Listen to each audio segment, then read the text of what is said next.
ከከፍተኛ የትምህርት ተቋም በሃይድሮሊክስ ኢንጂነሪንግ የተመረቀችው ወጣት ጸጋነሽ ባንጫ የመንግስት ስራ ብቻ ከመጠባበቅ ይልቅ ራሷን የምታስተዳድርበት አንድ መላ ዘየደች።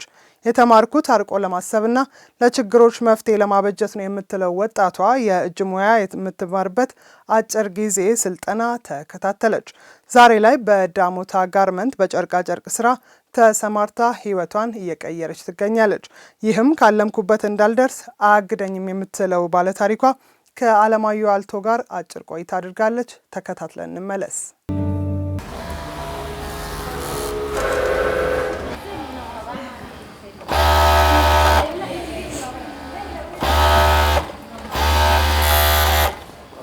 እኚህን ትጉ እጆችን ያገኘነው የእጅ ጥበብ ውጤት ማምረቻ በሆነው በዳሞታ ጋርመንት ውስጥ ነው። ዛሬ በጨርቃ ጨርቅ ሙያ ተሰማርታ የምታዩት ይቺ ታታሪ ሴት የኋላ ታሪኳና ወደዚህ ሙያ የገባችበት መንገድ አግራሞትን የሚጭር ነው። ኦሬዲ አሁን 1 አመት ከ5 ወር ምናምን ሆኖኛል እዚህ ስራ ከተሰማራሁኝ። የተሰማራሁበት ዋናው እንትኔ ሱፐርቫይዘር ሆኜ ነው የተሰማራሁት። ዩኒቨርሲቲ ነበር ግራጁዌት አድርጌ ምናምን ወጣሁኝ። አጋጣሚ ስራ አጣው። ማስታወቂያ ሲወጣ ደግሞ ወደዚህ ተሰማራሁኝ ማለት ነው። ጸጋነሽ ከከፍተኛ ትምህርት ተቋም የሃይድሮሊክስ ኢንጂነሪንግ ምሩቅ ናት። ሆኖም እንደ ማንኛውም ወጣት በሙያዋ ስራ እስክታገኝ እጅና እግሯን አጣጥፋ አልተቀመጠችም። ስራ የለም በሚል ሰበብም ቤት ውስጥ ከመቀመጥ ዝቅ ብሎ መስራትን መርጣለች። እዚህ ሲመጣ ምንም አይነት ሙያ አልነበረኝም። ኦሬዲ ከዚህ በፊት ዝም ብዬ እንደ ሱፐርቫይዘር ሌላ ቦታ ሰርቻለሁ። አጋጣሚ ሰውን ስፈልግ ግን መጣሁኝ። ሙያውንም እዚሁ ነው የሰለጠንኩትኝ።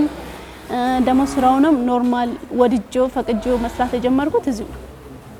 የመጀመሪያ ዲግሪዋን ስትማር በምናቧ ከሳለችው ህይወት በእጅጉ የራቀ እውነታ ቢያጋጥማትም እጅ ለመስጠት አሻፈረኝ ያለችው ባለታሪኳ ለ6 ወራት የወሰደችው የልብስ ስፌት አጫጭር ስልጠናን በትጋት ተከታትላለች። ያም ስልጠና ዛሬ እንጀራ ሆኗታል። ከዚህ ምራዳው ቤተሰብ አለኝ፣ ባለትዳር ነኝ፣ የአንድ ልጅ እናት ነኝ። ከዛ በዚህ ነው መሰማራው እንዳለ ሌው ባለቤትን ያስተዳድረኛል። ግን ቢያንስ ወጥቶ መግባትን ምን ደሞ ቢያንስ ተምሬ ቤት አይደለሁኝም። ቢያንስ ስራ እየሰራው ነው ምለውን ኮንፊደንስ ራሴ ላይ ቀርጫለሁ። ታታሪና ቁርጠኛ የለውጥ ሴት ጸጋነሽ ባንጫ ለስራ ያላት አመለካከት ፍጹም የሚደንቅ ከመሆኑ ባሻገርም ስራ ለሚያማርጡና ይህ ለኔ የሚሆን አይደለም በሚል እቤት ለሚቀመጡ ወጣቶች ህይወቷ በራሱ ትልቅ ትምህርት ነው። ዛሬ የምንቀናባቸው የስኬትን ማማ የተቆናጠጡ ጥቂቶች ትላንት ስራን ባለመናቅ ዝቅ ብለው የሰሩ ናቸው ባዩ ጸጋነሽ አንድ ቀን ከተቀጣሪነት ወጥታ የራሷን ቢዝነስ የመጀመር ውጥን በልቧ ሰንቃለች። የሰው እጅ ማየት በጣም ነው የሚያስጠላው። እንደምታውቀው ጊዜውም እንኳን ለሰው ሸክም ሆነ ይቅርና ሰርታ ራሱ በራስ ላይ ብዙ ለውጥ ማታይበት ዘመን ላይ ነን ያለነው። ስለዚህ ቢያንስ ምን አስባለሁ ማንኛውም ነገር ላይ መሳተፍ ብችል ነገ ላይ ከተቀጣሪነት ወደ አስቀጣሪነት ቢያንስ በውስጤ 3 4 5 ሰው ይዤ የመስራት ፕላን አለ። እቅድ አውጥቻለሁ።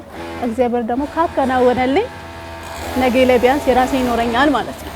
እንደ ቅዱስ ያሬድ ልቦናው የበራለት ሰው ከዚህ ታታሪ ሴት ታሪክ በመነሳት ነገውን ብሩህ ለማድረግ ዛሬ ታጥቆ ይነሳ።